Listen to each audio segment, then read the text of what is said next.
So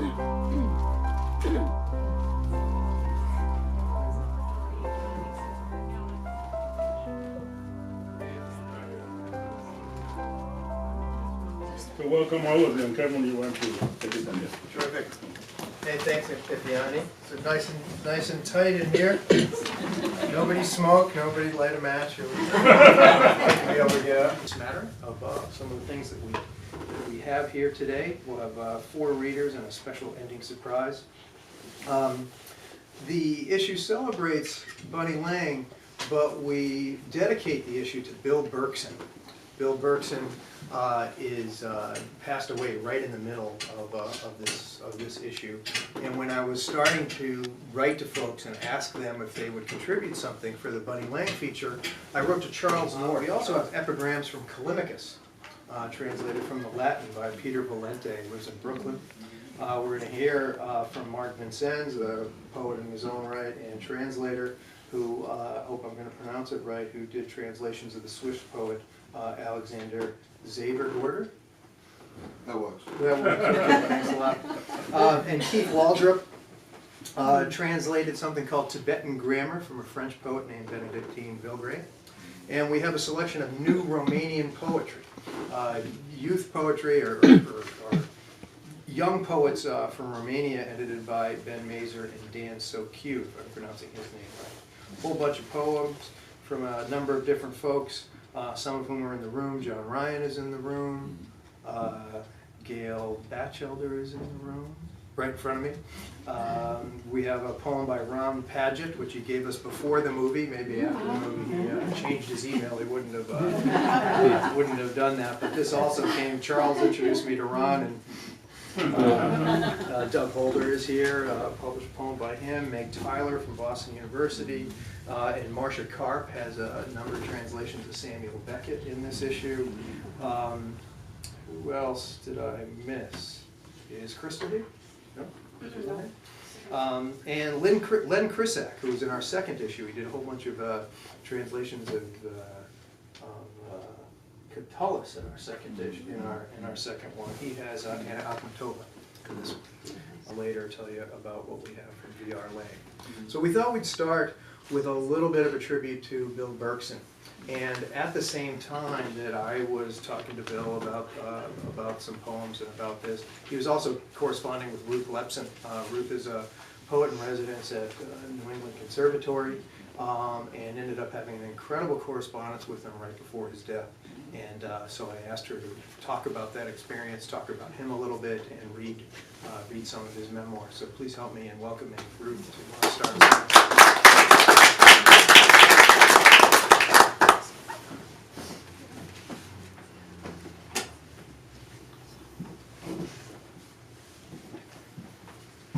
Well, I don't know how the hell Kevin does it, since he's an international economist and he's raising a family, but he manages to put out these very rich issues.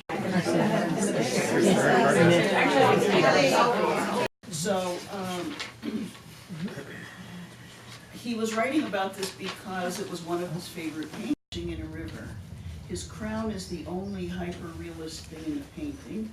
I suspect it was added by assistants after Titian's death to make the picture more valuable. What was the commission? Why paint this? One interesting notion is that it's a reversal of a Venetian horror wherein the commander of the fleet was captured by the Turks at Famagusta and skinned alive. The Turks were later defeated at Lepanto. Titian may have been making a revenge picture. Do you have Karenes, god of the Greeks? He has an interesting chapter on the satyrs, and Marsyas figures briefly there. Also on Apollo's lyre. There's also stuff on the story in Pliny the Elder, Plato, and elsewhere. I've been wild about this painting in reproduction only for about 20 years, so the chance to see the real thing was a blessing. Before, we're a global magazine. This issue has lots of translations from the French, lots of translations from the Swiss, and from the Russian. And please come join us. I guess they want you to be over there. I'll steal your seat. Sure. Thank you, Mark and Jen. It's called How to Marry a Millionaire. His mother always says, if you can't marry a boy from the village, have your sights set high in the stratosphere. If you live far away, too far away to come home, at least you can fly in your money. I don't care if any husband-to-be has a head like an overcooked dumpling. He needs to pamper me, says Suji. In 3 grueling years, she's gone from assembly line worker to office clerk. Evenings, her bangs pinned in Swarovski barrettes. She swats flies and learns executive English. She's taken crash courses on how to hold a fork and a knife, how to pucker and smile, how to make the most of eyelashes. Last holiday, her dear mother didn't recognize her in among the city folk getting off the train. You can tell by her shoes she's no country girl. And can you imagine walking home in the muddy fields with those heels? She sings as her number is called on the megaphone. Lady recruitment officer asks if her book is a good one. Suji nods firmly. You know what it's like working at a plastic injection molding machine. It never spits out form until you've twiddled all the right buttons. Suji's learning is paying off. She's been hired again, assistant sales manager for Silk Dragon mobile phones. Years later, I run into Suji in an all-expense cruise trip to Iceland. We're here to see the aurora borealis, the flickering of the sun's mood swings, playing with Earth's emotions high upon the stratosphere. She's wearing a sticker which reads, "Happy to meet you. I'm Mrs. Dolly Wu." And she's decked out in ermine and mink. Suji has a new nose and her hair is cut short. But I know it's her. Leaning against the railing, I ask her if she's married a millionaire. But she turns to face the cold ocean as someone shouts, "Kill a whale!" and pretends not to know. Thank you, Kevin. That's nice. I'm thrilled to introduce Sue Standing.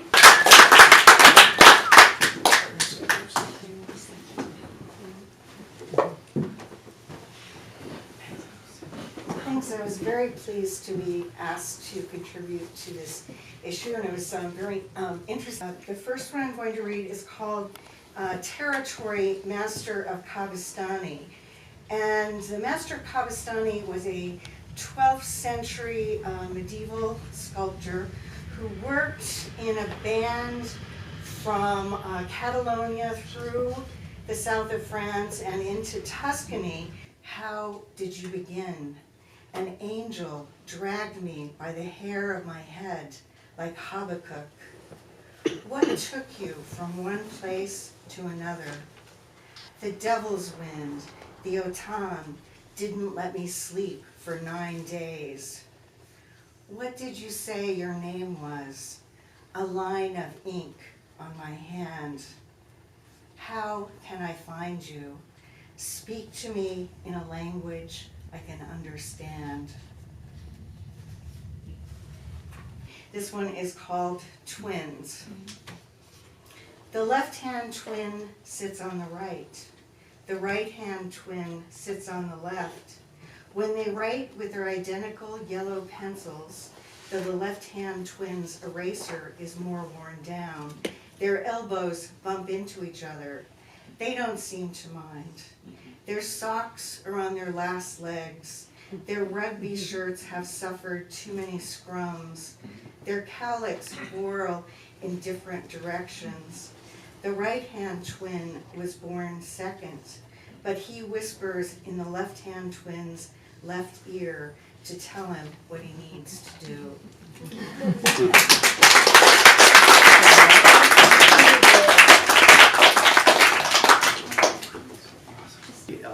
We're really excited to unveil some unpublished work and some essays about Boston, Cambridge's own VR, Bunny Lane. We're really excited about that. There were a bunch of folks who wrote about her, and and unveiled this color painting, a portrait of Bunny Lang. But I'm going to shut up there and leave the discussion of Bunny Lang to Allison.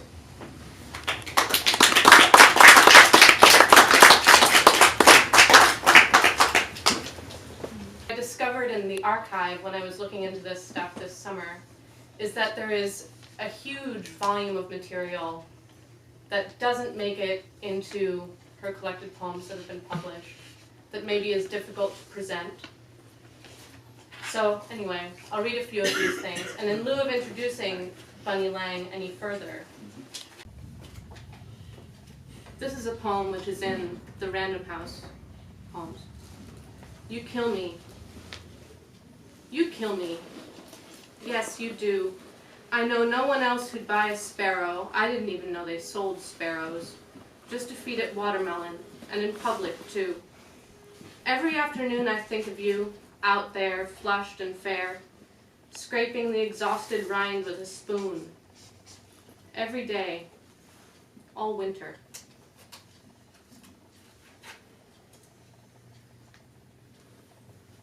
Lang's sister-in-law, and really helped help us find a lot of this stuff, and we're really lucky to have her.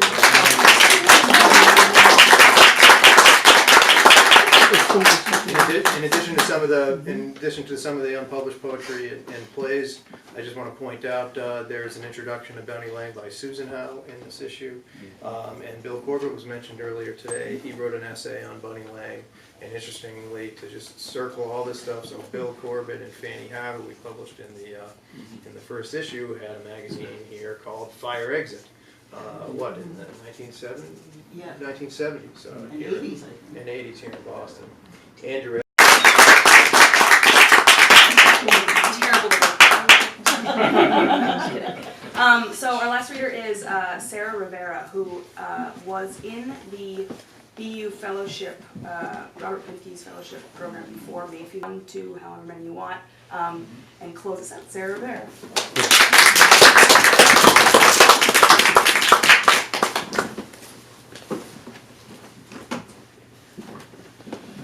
Thank you so much, Karina, for inviting me to submit. This has been really exciting to be part of this issue. And then I have a very short poem from the issue. So this is Scintillate. A branch coming up out of water. You were the leaf, discolored, fallen and then held aloft and flat, that delicate. You walked down and I walked, an echo. And we can never keep still in the frigid air. We can never keep warm enough. A bird landed hard on a stacked limb above us. You, discolored in the plain that split the horizon. You saw golden light broken into two arenas. You said I could squint through the branches and the light would scintillate. Your word, too big, barely hollow enough to pass through water. You named it in the end. A beautiful breakage, an exposed, bright hole. And this last poem is about, I guess, being honest with yourself about what kind of kid you were. So this is a poem for a scorpion child. Begin. A memory from before you can remember much. The kind recounted to you so often you've constructed it for yourself. A woman came to the door. You answered behind your father's legs. She wanted to sell your house, and you cried and cried until she left. Admit it, you were the child who cried too much. You lacked a layer. You wanted to be a scorpion, but you weren't a scorpion.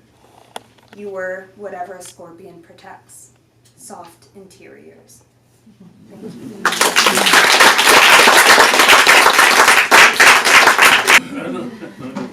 I just wanted to, again, thank you and thank the spirit, director for the spirit of this production. You know, this sense of the contemporaneity of all ages, you know, and the need for us to avoid the tragedy of partial enterprises. But sometimes we get ensconced in a little hole, and the world out there, they shred it out. So the three goals you mentioned at the beginning, what spoKe is trying to do, and Vincent's in his own in Asia and Europe and here, and then Ruth, and then Sue in the Zimbabwean thing. So this is the kind of poetry that we want to really see, because we all get diminished unless the work we do takes on that dimension. The little poet in Nebraska, you can write all your life, but if that is the audience and the world, when that wall goes, your poetry goes. So the need, again, for us to avoid the tragedy of partial enterprises. Okay, you don't have to embrace the whole world, but when you do it, you got to think about that like a wall. So I can't thank you enough for the spirit that you've shown, the people that have helped to get this thing going. It was been very beautiful, beautiful, isn't it? The spirit is good.